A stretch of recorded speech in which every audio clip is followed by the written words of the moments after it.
नमस्कार शेतकरी मित्रांनो, स्वागत आहे तुमचे पुन्हा एका नवीन हवामान अंदाजाच्या व्हिडिओमध्ये। शेतकरी मित्रांनो, बंगालच्या उपसागरामधील कमी दाब क्षेत्र तीव्र झाल्याने पावसाला पोषक वातावरण पुन्हा एकदा तयार होत आहे।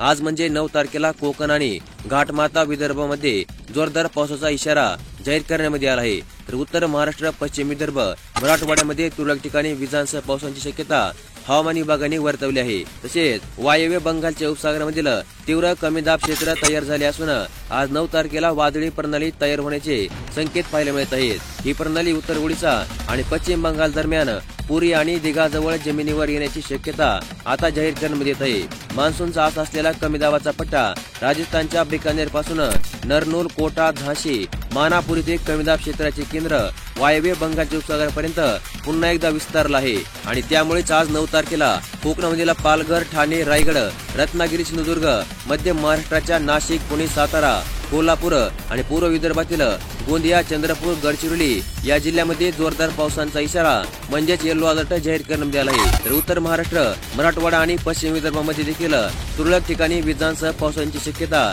जाहीर करण्यात आली आहे। उर्वरित राज्यामध्ये मुख्यतः उघडीपीसह तुरळक ठिकाणी हलक्या सरींचा अंदाज हवामान विभागाने जाहीर केला आहे। महत्त्वाचे म्हणजे पुढील 24 तासामध्ये राज्यामधील पालघर, ठाणे, रायगड, रत्नागिरी, सिंधुदुर्ग, नाशिक, पुणे, सातारा, कोल्हापूर, गोंदिया, चंद्रपूर, गडचिरोली या काही जिल्ह्यामध्ये जोरदार पावसाचा येलो अलर्ट जाहीर करण्यात आला आहे। तर धुळे, जळगाव, छत्रपती संभाजीनगर, जालना, परभणी, हिंगोली, नांदेड, बुलढाणा, अकोला, वाशिम, अमरावती, वर्धा, यवतमाळ, नागपूर आणि भंडारा या काही जिल्ह्यामध्ये विजांसह पावसाचा इशारा म्हणजेच येलो अलर्ट हवामान विभागाने जाहीर केलेला आहे।